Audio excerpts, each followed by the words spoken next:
Renungan diambil dari bukuku Dari Revolusi Iman Sampai Jalan ke Surga, nomor 67. Bacalah buku. Budaya baca bangsa kita memang payah.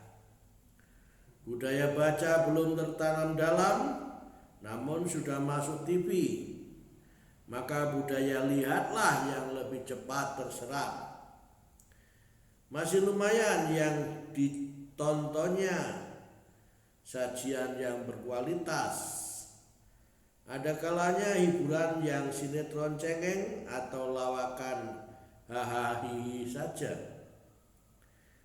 Lalu bisa dimengerti kalau idola anak-anak remaja dari kalangan mereka adalah para artis. Alangkah bijaksananya bila mereka menggunakan waktu untuk membaca buku, menggunakan uangnya untuk belanja buku. Okelah, kini ada internet. Kita bisa mengakses apa saja dari sana. Namun apakah buku bisa tergantikan? Buku bisa disimpan bertahun-tahun. Bisa dibaca kapan saja dan di mana saja. Sementara membaca internet berjam-jam dan berhari-hari tidak semua orang sanggup. Apalagi sinar layar alat elektronik itu kurang baik untuk kesehatan mata. Membaca, kalau kita mau akui dengan jujur, belum membudaya di masyarakat kita. Tidak demikian halnya dengan orang barat, kemanapun buku tidak boleh lupa sebagai barang yang harus dibawanya. Sedangkan kita yang dibawa makanan dan kamera, itulah yang utama. Harus kita akui saja. Lalu kalau bepergian ke luar negeri, souvenir itulah yang harus kita beli. Bahkan para pedagang paling suka bertemu dengan para turis dari Indonesia, karena suka sekali kita berbelanja. Kita sukanya ngobrol ke sana kemari tak tentu arah. Padahal untuk baca buku sudah berapa banyak ilmu kita tahu dan kekayaan batin kita dapat. Ada memang yang beralasan bahwa buku mahal. Benarkah itu? Padahal pesta pora, foya-foya, kaset, tustel, dan barang-barang lain hanya sementara penggunaannya. Apalagi makanan dan minuman sekali telan dan belum tentu sesuai dengan kaidah kesehatan. Tampaknya bukan pada soal mahal tidaknya, tetapi soal skala nilai yang kita pergunakan. Masalah prioritas. Buku belum menjadi kebutuhan. Sementara itu pendidikan, meraih ilmu sekolah harus bayar mahal, suatu keharusan dan kehausan.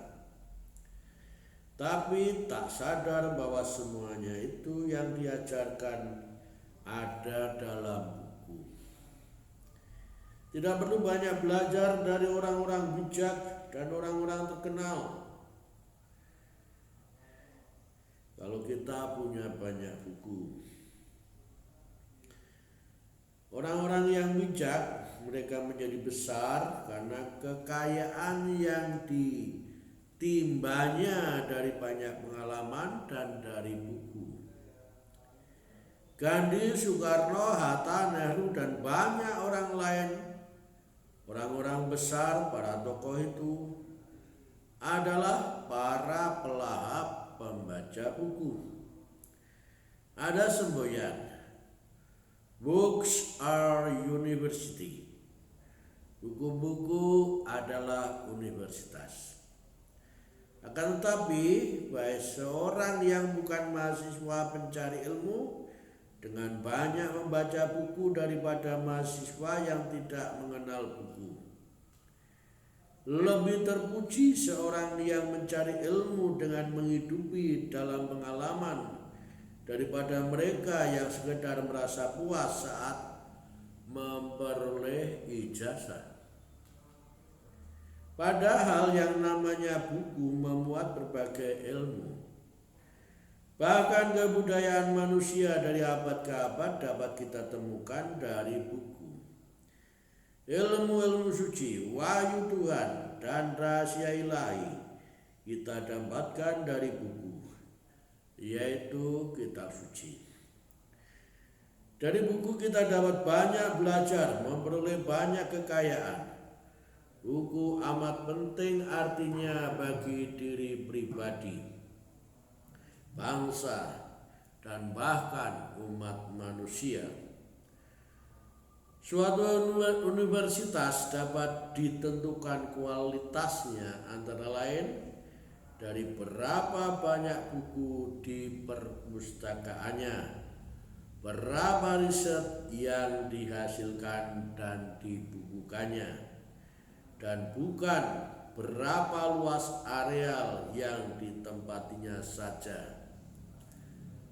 Emil Paulson mengatakan, buku adalah kunci khazanah kearifan. Buku adalah pintu gerbang ke tanah bahagiaan. Buku adalah jalan yang menuntun ke kemajuan. Buku adalah kawan. Maka marilah kita baca. Tuhan memberkati kita. Amin.